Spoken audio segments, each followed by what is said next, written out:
Hello guys. आज मैं आपको बताने वाला हूँ ऑर्गेनिक केमिस्ट्री के कुछ मोस्ट इम्पोर्टेंट पॉइंट्स, जो पॉइंट्स ऑर्गेनिक केमिस्ट्री के अंदर बार बार यूज़ होते हैं, ऑर्गेनिक केमिस्ट्री का टर्निंग पॉइंट बनते हैं, क्वेश्चंस का ओरिजिन बनते हैं और क्वेश्चन को जनरेट कराने में हेल्प करते हैं और बार बार रिपीट होते हैं, जो बहुत ज़्यादा इम्पोर्टेंट हैं, जिसके बिना ऑर्गेनिक केमिस्ट्री की बात नहीं बनती, जिनके बिना ऑर्गेनिक केमिस्ट्री आगे नहीं बढ़ती, जिनके बिना ऑर्गेनिक केमिस्ट्री बिल्कुल भी समझ में नहीं आती। और जो ऑर्गेनिक केमिस्ट्री का मेन आधार है, उन पॉइंट्स को डिस्कस करूंगा मैं। आपको मोस्ट इंपॉर्टेंट पॉइंट्स हैं हमारे सारे के सारे, ये चारों की चारों जो 12th की ऑर्गेनिक केमिस्ट्री की यूनिट्स हैं, उसके मोस्ट इंपॉर्टेंट पॉइंट मैंने इस वीडियो के अंदर कवर किए हैं। तो अगर आप पूरा का पूरा वीडियो देखेंगे तो आपको बहुत ज़्यादा ऑर्गेनिक केमिस्ट्री को समझने में बहुत ज़्यादा हेल्प मिलेगी। और यही जो पॉइंट्स हैं, ये आपके जो एग्ज़ाम में क्वेश्चंस आने हैं उनका ओरिजिन बन सकते हैं। तो जैसे कि बच्चों, पहले आपको पता होना चाहिए, फर्स्ट पॉइंट मैंने बताया इसके अंदर कि ABEF, ए का मतलब होता है एडिशन, बी का मतलब होता है बॉन्ड ब्रेक, ई का मतलब होता है एलिमिनेशन और एफ का मतलब होता है फॉर्मेशन ऑफ बॉन्ड।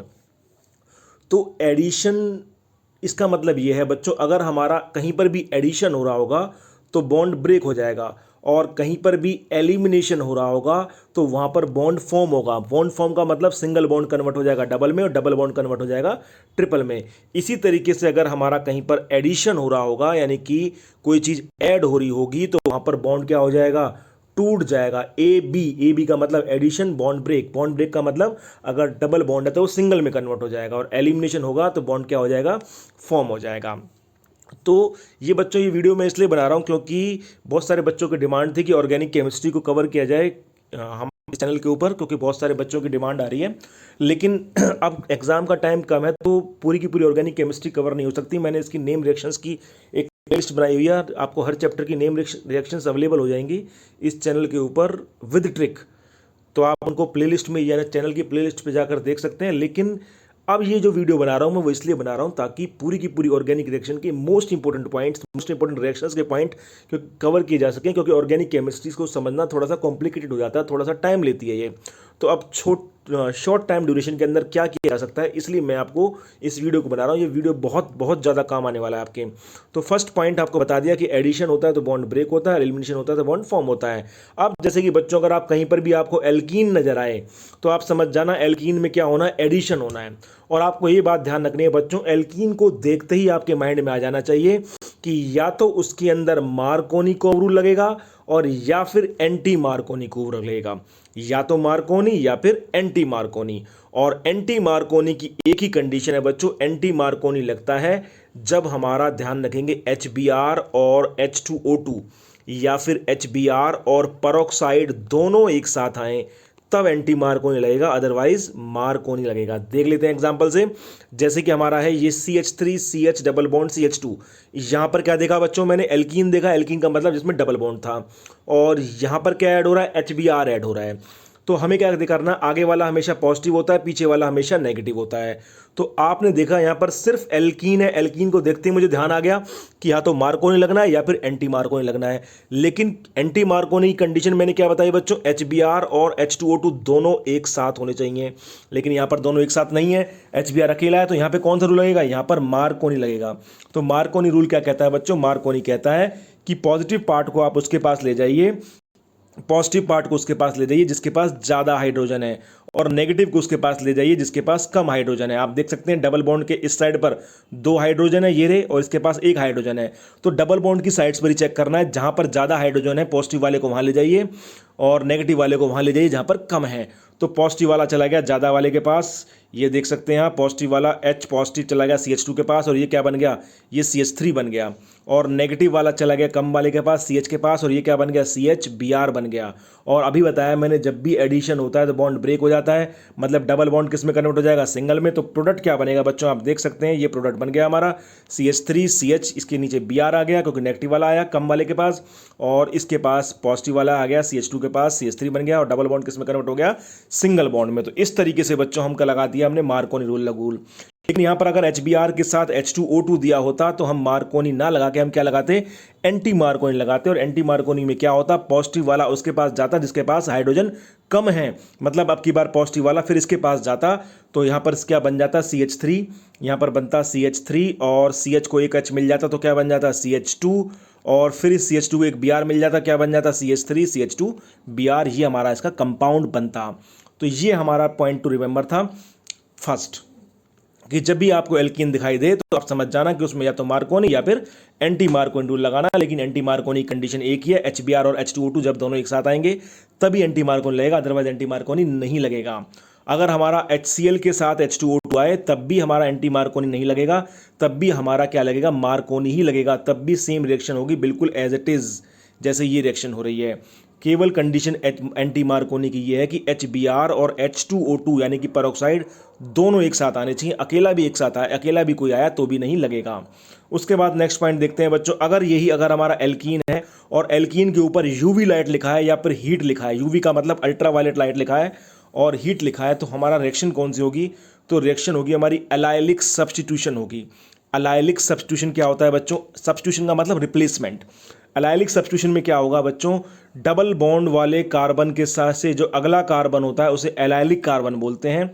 तो हमारा क्या होगा कि ये जो Cl है वहाँ कहाँ पे जाएगा, डबल बॉन्ड से नेक्स्ट कार्बन वाले के पास जाएगा और सब्स्टिट्यूट करेगा, रिप्लेस करेगा। आप देख सकते हैं इसमें हुआ क्या है, यहाँ से आप देख सकते हैं क्योंकि CH3 CH double bond CH2 था और प्लस में यहाँ पे Cl2 और क्या डाला हुआ था, यहाँ पर यूवी लाइट डाली हुई थी। तो यहाँ पर एक Cl जो कहाँ पर गया वो CH3 के पास गया और उसका एक H की जगह पे क्या आ गया, Cl आ गया। आप देख सकते हैं यहाँ पर क्या बन गया, यहाँ CH2 रह गया, ये CH2 रह गया और यहाँ पर एक H की जगह पे क्या आ गया, एक Cl आ गया और बाकी एज इट इज रहा CH डबल बॉन्ड CH2। और जहाँ से हमारा एक H निकला था, एक H की जगह पे यहाँ से क्या आया, एक Cl आया और यहाँ से एक H जो निकला और यहाँ पर एक Cl बचा, प्लस में क्या बन गया, HCl बन गया। तो इस तरीके से ये रिएक्शन कवर हुई बच्चों। तो अगर हमारा किसी भी एल्कीन के साथ हैलोजन डाल रहे हैं और यूवी लाइट लिखा हुआ है या फिर हीट लिखा हुआ है तो आप समझ जाना कि एलाइलिक सब्स्टिट्यूशन होगा, मतलब डबल बॉन्ड से नेक्स्ट कार्बन पे, डबल बॉन्ड वाले कार्बन से नेक्स्ट कार्बन पर हैलोजन रिप्लेस हो जाएगा, हैलोजन जाएगा उसके एक हाइड्रोजन को रिप्लेस कर देगा। तो ये हमारी बात थी। नेक्स्ट पॉइंट बच्चों, second point very very very important, कि अगर हमारा हेलो एल्केन है, हेलो एल्केन का मतलब alkyl halide, first alkyl halide chapter की बात हो रही है। अगर हमारा हेलो एल्केन है, एल्काइल हैलाइड है और उसके अंदर हमने डाला हुआ है एक्वस KOH या एक्वस NaOH डालें, अगर वर्ड आ जाए एक्वस, एक्वस का मतलब वाटर मतलब पोलर, और अगर आ जाए हमारा ALC का मतलब एल्कोहल आ जाए मतलब लेस पोलर, तो वाटर वाले केस में तो क्या होगा बच्चों, सब्स्टिट्यूशन होगा। मैंने लिखा हुआ है आप देख सकते हैं, वाटर वाले केस में क्या होगा, एक्वस वाले केस में सब्स्टिट्यूशन होगा और ALC एल्कोहलिक वाले केस में क्या होगा, एलिमिनेशन होगा, रिमूवल होगा। तो देख सकते हैं जैसे कि रिएक्शन आप यहाँ पे लिखी हुई है हमने, कि अगर हमारा देखें जैसे कि आप CH3 CH2 Cl था और यहाँ पर एक्वस KOH था, तो हुआ क्या, Cl की जगह पर OH आ गया और हमारा एल्कोहल बन जाएगा। प्रोडक्ट क्या बन गया, CH3 CH2OH और प्लस में इसका K और इसका Cl, प्लस में क्या निकल गया, KCl निकल गया, मतलब सब्स्टिट्यूशन हुआ, रिप्लेसमेंट हुई।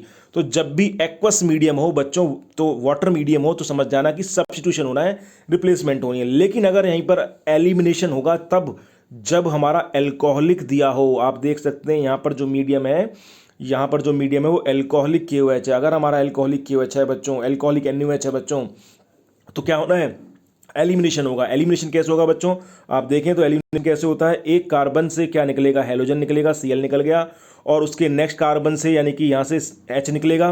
तो यहाँ से क्या निकला, जब यहाँ पे H निकला तो यहाँ क्या बच गया, CH2 बच गया और यहाँ पर भी क्या बचा, CH2 बचा, यहाँ से Cl निकला था, यहाँ से H निकला था और इन दोनों के बीच का सिंगल बॉन्ड कन्वर्ट हो जाएगा बच्चों डबल बॉन्ड में, क्योंकि मैंने अभी बताया आपको ऊपर EF ABEF, AB का मतलब एडिशन होगा तो बॉन्ड ब्रेक और EF का एलिमिनेशन होगा तो बॉन्ड फॉर्म होगा। तो यहाँ पर CH2 बचा, ये CH2 आ गया, फिर सिंगल बॉन्ड था इनके बीच में, जब नजर नहीं आया तो मतलब सिंगल बॉन्ड है, किस में कन्वर्ट हो जाएगा, डबल बॉन्ड में, और यहाँ भी क्या बचा, CH2 बचा, मतलब एल्कीन बन गया। तो क्या होता है, इस रिएक्शन को हम डीहाइड्रो हैलोजिनेशन भी बोलते हैं, डीहाइड्रो हैलोजिनेशन, मतलब कि एक तो क्या निकलेगा हमारा, डीहाइड्रो हैलोजिनेशन, मतलब एक तो डी माने रिमूव होना, हाइड्रो माने हाइड्रोजन और हैलोजन माने हैलोजन। तो आप देख सकते हैं एक तो क्या निकला था, हैलोजन निकला था, इस कार्बन, इस वाले कार्बन से जुड़ रहा था ये Cl, और उससे नेक्स्ट कार्बन से क्या निकला, H निकला, तो एक हाइड्रोजन निकला, एक हैलोजन निकला और उनके बीच का सिंगल बॉन्ड किस में कन्वर्ट हो गया, डबल बॉन्ड में। हमारा क्या बन गया, CH2 डबल बॉन्ड CH2, मतलब एल्कीन फॉर्म हो गया। तो दिस इज द रिएक्शन। तो आप याद रखेंगे कि अगर हमारा एक्वस मीडियम है, पोलर मीडियम है, तो रिएक्शन कौन से पास से जाती है? सब्स्टिट्यूशन पास से जाती है। और अगर एल्कोहलिक मीडियम है तो रिएक्शन हमारी एलिमिनेशन पास से जाती है और एल्कीन फॉर्म हो जाता है। तो ये इंपॉर्टेंट बात थी बच्चों। नेक्स्ट अगर हम बात देखें तो हमारी इंपॉर्टेंट बात ये है ऑर्गेनिक केमिस्ट्री के फर्स्ट चैप्टर से रिलेटेड कि अगर हेलो एल्कीन में एल्काइल हैलाइड की बात हो रही है, क्योंकि अगर आप केसीएन डालेंगे तो साइनाइड बनेगा और अगर एजीसीएन डालेंगे तो आइसोसाइनाइड बनेगा। ये रिएक्शन आपने पढ़ी भी होगी। देखो जैसे अगर हमारा बात करते हैं कि CH3CH2Cl प्लस में क्या डाला बच्चों? KCN डाला, तो सिंपली Cl की जगह पर क्या आ गया? CN आ गया। तो आप प्रोडक्ट देख सकते हैं क्या बना? CH3CH2CN प्लस में KCl। और अगर हम हेलो एल्कीन में ही AgCN डालेंगे तो अब की बार Cl की जगह पर क्या आ जाएगा? डाला हमने दोनों साइड CN है, लेकिन यहाँ पर KCN था, यहाँ पर AgCN था, तो Cl की जगह पे क्या आ जाएगा बच्चों? अब की बार NC आ जाएगा, मतलब कि आइसोसाइनाइड बनेगा। तो आप देख सकते हैं CH3CH2NC बन गया। तो बच्चों आप एक बात ध्यान रखें कि हमारे दो एम्बीडेंटेट न्यूक्लियोफाइल या एम्बीडेंटेट लीजेंड होते हैं, एक तो होता है CN और एक होता है NO2। तो CN और NO2 हमारे दो एम्बीडेंटेट लीजेंड होते हैं। एम्बीडेंटेट का मतलब वो दो जगह से अटैक कर सकते हैं, वो कार्बन से भी अटैक कर सकता है और नाइट्रोजन से भी अटैक कर सकता है। तो जब भी हमारा Ag वाला केस होता है तो अटैक नाइट्रोजन से होता है। जब भी हमारा कौन सा केस होता है आप ध्यान रखेंगे, Ag वाला केस होता है तो अटैक नाइट्रोजन से होता है। आप देख सकते हैं जैसे कि हमारा यहाँ पर AgCN था तो हमारा अटैक कहाँ से हुआ? नाइट्रोजन से। और क्या बना? NC आया है, मतलब क्योंकि नाइट्रोजन से अटैक हुआ है।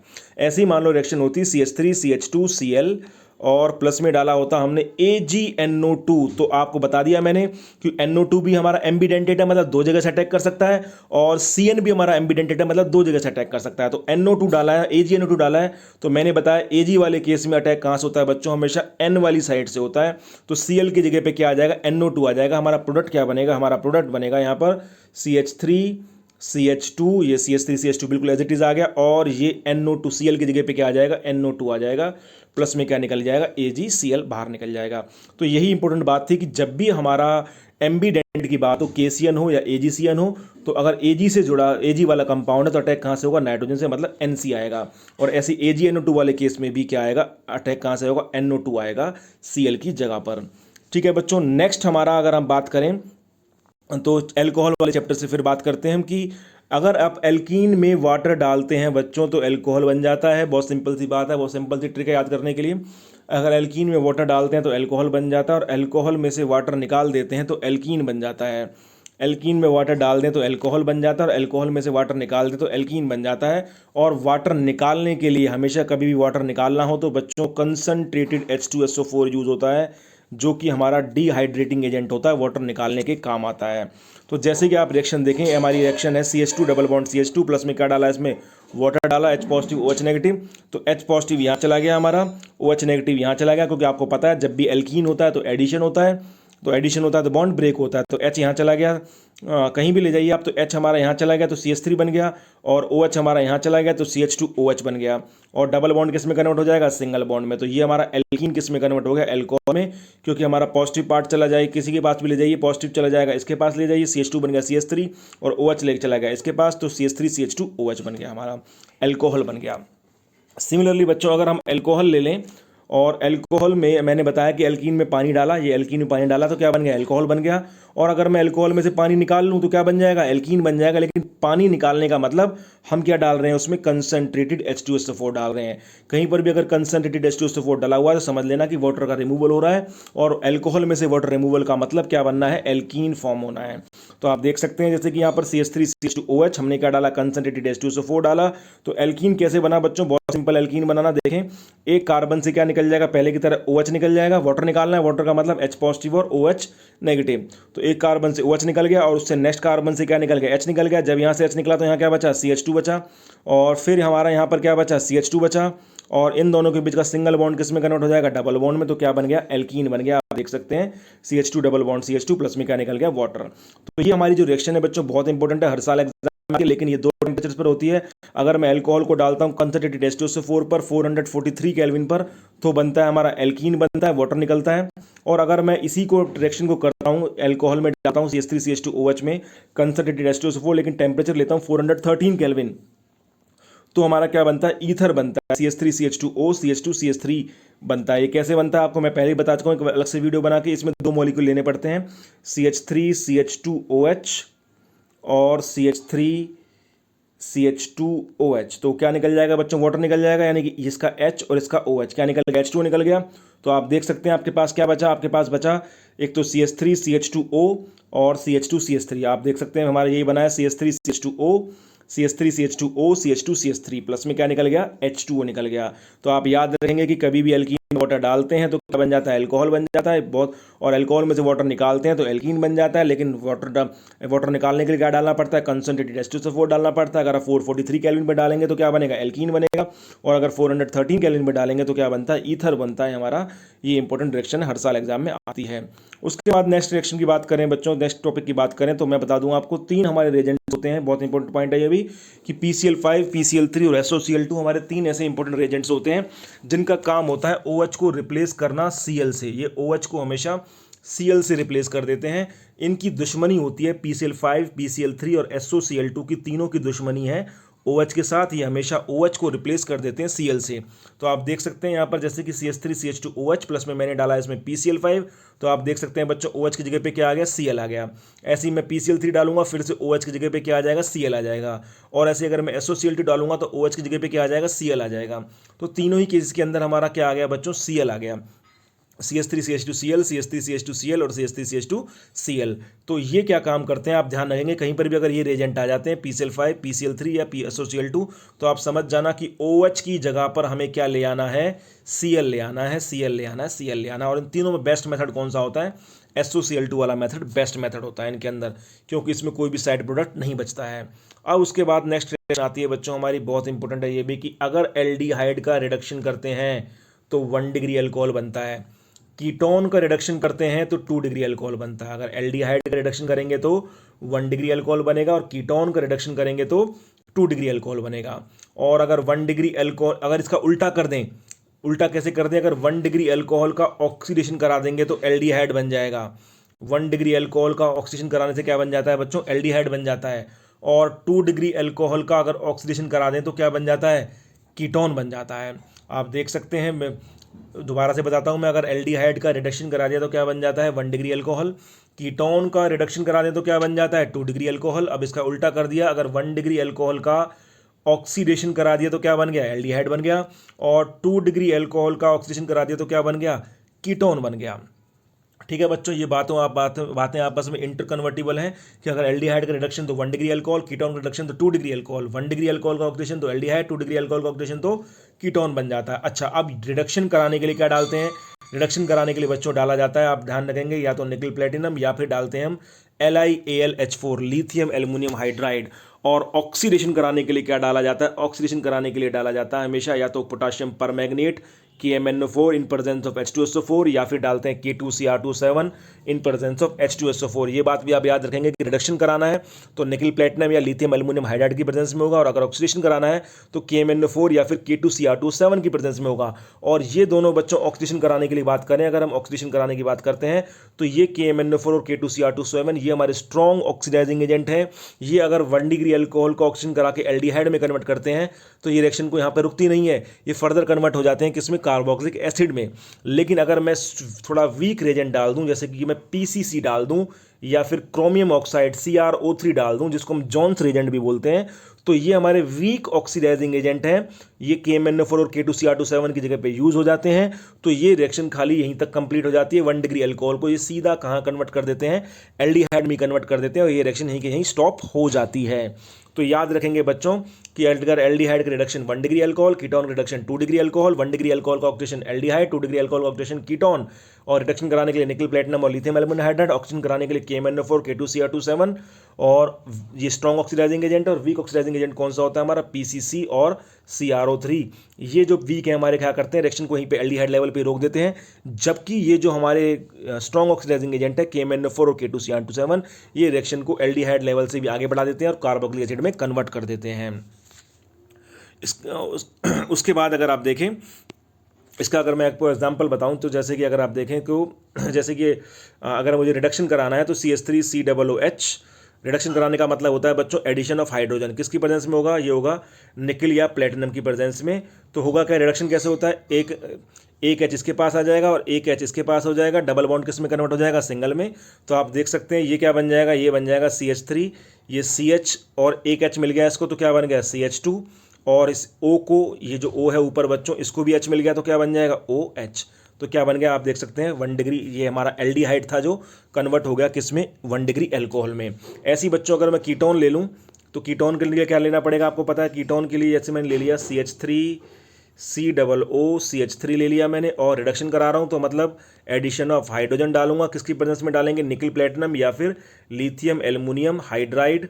तो क्या होगा, बिल्कुल सेम होगा, एक एच हमारा इस कार्बन के पास चला जाएगा और एक एच ऑक्सीजन के पास चला जाएगा, क्या बनेगा हमारा, ये बन जाएगा CH3, ये C को एक एच मिल गया तो CH बन गया, और फिर हमारा इस O को भी एक एच मिल गया तो ये बन गया OH, और ये CH3 एज इट इज़, ये CH3 एज इट इज़ आ गया। तो ये बच्चों हमारा जो हमारा कीटोन है कन्वर्ट हो गया 2 डिग्री एल्कोहल में।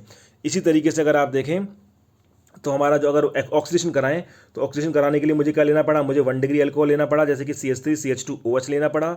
और इसका ऑक्सीडेशन कराने के लिए क्या डालूं मैं, अगर मैं डालता हूं बच्चों इसमें KMnO4 डालता हूं या K2Cr2 7 डालता हूं या फिर PCC डालता हूं, तो आपको पता है ऑक्सीडेशन का मतलब होता है या तो ऑक्सीजन ऐड करा जाए या हाइड्रोजन रिमूव करा जाए। तो इसमें हाइड्रोजन का रिमूवल होगा, H2 का रिमूवल होगा, तो एक H ये निकल गया और एक एच ये निकल गया, तो यहाँ पर क्या बचा, CH3 एज इट इज बचा। यहाँ क्या बचा बच्चों, एक एच निकल गया तो CH बचा, और यहाँ पर एक एच निकल गया तो क्या बचा, O बचा, तो CH3CHO बन गया। तो इसका मतलब 1 डिग्री एल्कोहल का जब ऑक्सीडेशन हुआ बच्चों तो क्या बन गया, एल्डिहाइड बन गया। लेकिन क्योंकि KMnO4 स्ट्रॉन्ग ऑक्सीडाइजिंग एजेंट है तो इसका फर्दर ऑक्सीडेशन हो जाएगा और ये किस में कन्वर्ट हो जाएगा, कार्बोक्सिलिक एसिड में, मतलब CHO को एक ऑक्सीजन फालतू मिल जाएगा, तो ये बन जाएगा CH3COOH। ठीक है बच्चों, अगर मैंने इसके अंदर क्या डाला होता, PCC डाला होता, CH3CH2OH, और मैंने क्या डाला होता इसमें वीक ऑक्सीडाइजिंग एजेंट PCC डाला होता, तो काम वही होता, मतलब ऑक्सीडेशन का मतलब या तो ऑक्सीजन ऐड करें या हाइड्रोजन रिमूव करें। लेकिन इसमें H2 रिमूव होता है तो एक H ये निकल गया और एक H ये निकल गया, तो हमारे पास क्या बचा बच्चों, हमारे पास यहाँ बचा CH3 एज इट इज बचा, यहाँ क्या बचा CH बचा, और यहाँ क्या बचा O बचा। ये रिएक्शन यहीं कहीं स्टॉप हो जाती, मतलब 1 डिग्री एल्कोहल का कन्वर्ट हो जाता किसमें, एल्डिहाइड में, और रिएक्शन आगे नहीं बढ़ेगी। लेकिन अगर हम स्ट्रॉन्ग ऑक्सीडाइजिंग एजेंट डालते हैं KMnO4 या K2Cr2 7 तो रिएक्शन का फर्दर ऑक्सीडेशन हो जाता है और वो कार्बोक्सिलिक एसिड में कन्वर्ट हो जाता है। उसके बाद नेक्स्ट पॉइंट देखते हैं बच्चों, नेक्स्ट पॉइंट देखते हैं हम कि ये रिएक्शंस ऐसी हैं बच्चों, इनको इलेक्ट्रोफिलिक सब्स्टिट्यूशन रिएक्शंस बोलते हैं, लेकिन नाम में नहीं जाना, आपको ध्यान रखना है कि ये रिएक्शंस हर चैप्टर के लास्ट में, हर चैप्टर में आती हैं ऑर्गेनिक केमिस्ट्री में।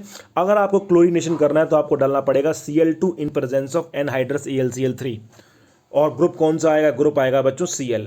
अगर आपको ब्रोमिनेशन करना है तो आपको डालना पड़ेगा Br2 in presence of anhydrous FeBr3, और ग्रुप कौन सा आएगा बच्चों, Br आएगा।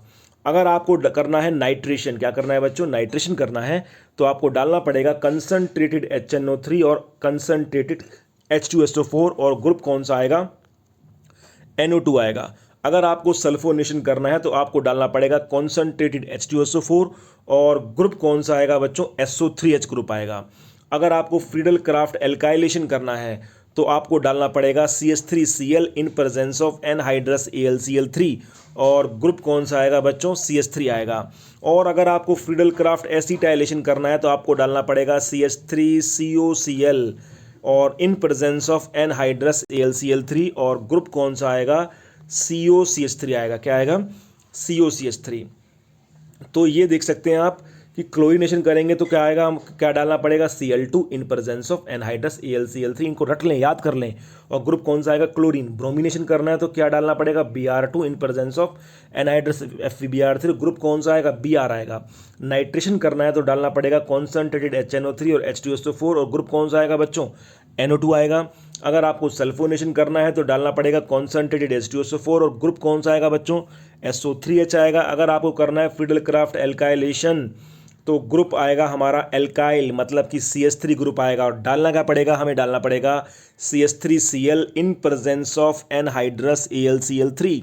और अगर आपको फ्रीडल क्राफ्ट एसिटाइलेशन करना है तो बच्चों ग्रुप आएगा COCH3, जिसको आप एसिटाइल ग्रुप बोलते हैं, और डालना क्या पड़ता है, हमें डालना पड़ता है CH3COCl in presence of anhydrous AlCl3। ये पाँचों छः रिएक्शन आपकी हर चैप्टर में पूछी जाती हैं ऑर्गेनिक केमिस्ट्री के। जैसे कि एक एग्जांपल देता हूं बच्चों, जैसे मुझे फ्रीडल क्राफ्ट एल्काइलेशन करना है और मुझे बेंजीन ले लिया मैंने। फ्रीडल क्राफ्ट एल्काइलेशन करने के लिए मैंने अभी आपको बताया क्या डालना पड़ेगा, CH3Cl in presence of anhydrous AlCl3, anhydrous AlCl3 डालेंगे आप, तो ग्रुप तो क्या आ जाएगा बच्चों, बेंजीन के ऊपर कौन सा ग्रुप आ जाएगा, CH3 आ जाएगा, यानी प्रोडक्ट हमारा बन जाएगा ये बेंजीन के ऊपर आ गया CH3 और प्लस में क्या निकल जाएगा HCl। इस तरीके से हम रिएक्शन करेंगे बच्चों, सारी की सारी जितनी भी मैंने आपको ये रिएक्शंस बताई हैं। इसमें एक बात ध्यान रखने वाली बात यह है बच्चों, जो कहाँ पर एक्सेप्शन आता है वो यहाँ पर ये आता है कि फिनॉल वाला जो चैप्टर है, हमारे फिनॉल वाले चैप्टर में एक एक्सेप्शन आता है कि फिनॉल जो होता है बच्चों, बेंजीन के ऊपर कौन सा ग्रुप होता है, OH। ये जो OH ग्रुप होता है बच्चों, ये हाईली इलेक्ट्रॉन डोनेटिंग होता है, हाईली एक्टिवेटिंग ग्रुप होता है। तो आप इस बात में ध्यान रखेंगे कि जब भी कंसंट्रेटेड मीडियम होगा, कौन सा मीडियम होगा, कॉन्सनट्रेटेड एसिडिक मीडियम होगा या फिर एक्वस मीडियम होगा, तो ट्राई सब्स्टिट्यूशन होगा। ट्राई सब्स्टिट्यूशन का मतलब दोनों ऑर्थो और एक पैरा पर जाएगा। ये दोनों ऑर्थो और एक पैरा क्या चीज़ है बच्चों, देखो बताऊं मैं आपको, जब भी बेंजीन के ऊपर कोई ग्रुप लगा होता है तो हमारा अटैक हमें ये देखना होता है ग्रुप कैसा है, डोनेटिंग है या विड्रॉइंग है। अगर वो डोनेटिंग ग्रुप होता है तो अटैक कराता है एक बार ऑर्थो पर और एक बार पैरा पर, D से डोनेटिंग, O से ऑर्थो और एक P से पैरा। जैसे कि आपको पता है बच्चों, ये OH ग्रुप की ये वाली नेक्स्ट पोजीशन, बिल्कुल नेक्स्ट पोजीशन होती है ऑर्थो, उससे नेक्स्ट होती है मेटा और उससे नेक्स्ट होती है पैरा। ऐसे अगर आप देखें तो यहाँ पर इस साइड से ये तो होगी ऑर्थो, ये हो गई मेटा और ये हो गई हमारी फिर से para. Om Prakash, OMP, ortho Meta para, आप याद रखते हैं। लेकिन क्योंकि फिनॉल हमारा OH group highly electron donating है, हाईली एक्टिवेटिंग है, तो इसमें आप याद रखेंगे कि अगर हमारा मीडियम कैसा हो, कॉन्सनट्रेटेड मीडियम हो, और कौन सा मीडियम हो, कॉन्सनट्रेटेड के साथ साथ हमारा एक्वस मीडियम हो, मतलब वाटर वाला मीडियम हो, तो ऐसे केस के अंदर हमारा ट्राई सब्स्टिट्यूशन होगा, मतलब तीनों पोजीशन पर ग्रुप जाएगा। एग्जाम्पल से देखते हैं। पहले बच्चों हमने नाइट्रेशन कराया तो डाइल्यूट HNO3 डाला है। डाइल्यूट का मतलब जिसमें पानी ज़्यादा है, डाइल्यूट HNO3 है, या फिर हम इसमें डाइल्यूट HNO3 और डाइल्यूट H2SO4 भी डाल सकते हैं। जैसे कि मैंने अभी आपको बताया कि नाइट्रेशन कराने के लिए क्या डालते हैं, HNO3 और H2SO4 डाल सकते हैं। तो इसके अंदर हमने खाली HNO3 डाला है, हम H2SO4 भी डाल सकते हैं साथ में। तो डाइल्यूट HNO3 है यहाँ पर। डाइल्यूट वाले केस में सिंपली हमारा क्या होगा, आपने देखा बेंजीन के ऊपर कौन सा ग्रुप है, OH डोनेटिंग ग्रुप है, तो अटैक कहाँ पे होगा, एक बार ऑर्थो पे एक बार पैरा पर। और आपको पता है जब भी नाइट्रेशन होता है तो कहाँ आता है, NO2 ग्रुप आता है। आपको बताया मैंने, यहाँ पर देख सकते हैं नाइट्रेशन जब भी होता है, ये देखिए, तो जब भी नाइट्रेशन होता है तो कौन सा ग्रुप आता है, NO2 ग्रुप आता है। तो हमारा देखेंगे आप कि हमारा जो NO2 ग्रुप आया, एक बार ऑर्थो पर आ गया, ये ऑर्थो पोजीशन पर NO2 आ गया, और एक बार पैरा पे आ गया, आप देख सकते हैं पैरा पर आ गया, ये देख सकते हैं, ये ऑर्थो पोजीशन पे NO2 आ गया, ये पैरा पोजीशन पर NO2 आ गया। लेकिन मैंने अभी आप रूल बताया, अगर मीडियम कैसा है, कॉन्सनट्रेटेड है या फिर एक्वस है, तो हमारा केस क्या हो जाएगा, ट्राई सब्स्टिट्यूशन का। मतलब ट्राई का मतलब इसकी दोनों ऑर्थो, आप पता है ये ऑर्थो है, ये मेटा है, ये पैरा है, फिर हमारी ये ऑर्थो है, ये मेटा है, ये पैरा है, मतलब दोनों तो ऑर्थो पर, इस ऑर्थो पे, इस ऑर्थो पे और एक पैरा पर, तीनों पोजीशन पर क्या हो जाएगा, NO2 ग्रुप आ जाएगा जब कॉन्सनट्रेटेड मीडियम है। तो आप देख सकते हैं NO2 इधर भी आ गया और इधर भी आ गया और इधर भी आ गया, तो ट्राई नाइट्रोफिनॉल बन गया, जिसको आप पिक्रिक एसिड भी बोलते हैं। सिमिलरली बच्चों, आप देखें अगर मैं ब्रोमिनेशन कर रहा हूँ, ये रिएक्शन बहुत ज़्यादा पूछी जाती है एग्जाम में फिनॉल की, क्योंकि ये एक्सेप्शनल रिएक्शंस हैं। फिनॉल का बच्चों मैं ब्रोमिनेशन कर रहा हूँ, तो ब्रोमिनेशन करने के लिए वैसे तो क्या डाला जाता है, Br2 in presence of anhydrous FeBr3, लेकिन Br2 से भी काम चल रहा है सिंपली फिनॉल वाले केस में, क्योंकि वो हाईली एक्टिवेटिंग ग्रुप है। आपको बताया कि ब्रोमीन डालेंगे हम और ग्रुप भी कौन सा आएगा, Br2 ही आएगा। लेकिन मैंने अभी आपको बताया फिनॉल वाले केस में अगर Br2 के साथ एक्वस लिखा हो या फिर वाटर लिखा हो या फिर H2O लिखा हो, तो क्या होगा, ट्राई सब्स्टिट्यूशन, मतलब कि इसकी ये वाली ऑर्थो, ये वाली ऑर्थो, ये वाली पैरा, तीनों पर क्या आ जाएगा, Br ग्रुप आ गया। यहाँ देख सकते हैं एक Br और Br, तीनों पे Br आ जाएगा। और लेकिन अगर हमने क्या डाला है, Br2 सिंपली डाला है और इन प्रेजेंस ऑफ CCl4 या फिर CS2 जो कि नॉन पोलर है, मतलब वाटर नहीं है, अगर वाटर नहीं है, सिंपल Br2 है या उसके साथ CCl4 है या CH2 है, तो हमारा आपकी बार ब्रोमीन जैसे नॉर्मली होता था, एक बार ऑर्थो पर, एक बार पैरा पर, एक बार ऑर्थो वाली पोजीशन ये हो गई और एक बार पैरा वाली ये होगी, मतलब दोनों में अलग अलग, मतलब एक बार ऑर्थो पे जाएगा, एक बार पैरा पे जाएगा, आप देख सकते हैं।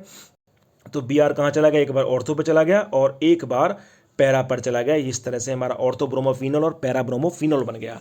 तो ये बच्चों सारी की सारी रिएक्शंस की इंपॉर्टेंट बातें, ये सारी की सारी इंपॉर्टेंट रिएक्शंस, सारी इंपॉर्टेंट बातें, एक्सेप्शंस, और जो भी हमारे टर्निंग पॉइंट हैं ऑर्गेनिक केमिस्ट्री के, जो बार बार रिपीट होते हैं, जो एग्जाम में पूछे जाते हैं और जो ऑर्गेनिक केमिस्ट्री को समझने के लिए बहुत ज़्यादा हेल्पफुल है, वो मैंने आपको एक 30 मिनट की वीडियो के अंदर बना दी है। आप इस पूरे वीडियो को देखें और बाकी जो ऑर्गेनिक की रीजनिंग क्वेश्चंस हैं, जहाँ जहाँ टर्निंग पॉइंट्स हैं, उसके भी मैं एक वीडियो बनाऊंगा आपके लिए। और अगर आपने चैनल को सब्सक्राइब नहीं किया तो ज़रूर कर लें, क्योंकि बाकी सारे के सारे जो वीडियोस इसके पास इस चैनल पर अवेलेबल हैं आपके लिए। हर चैप्टर के मैंने यूनिट वाइज वीडियो बनाए हुए हैं, उनको आप देखें, क्योंकि बहुत ज़्यादा इंपॉर्टेंट पॉइंट्स मैंने उसके अंदर कवर किए हुए हैं।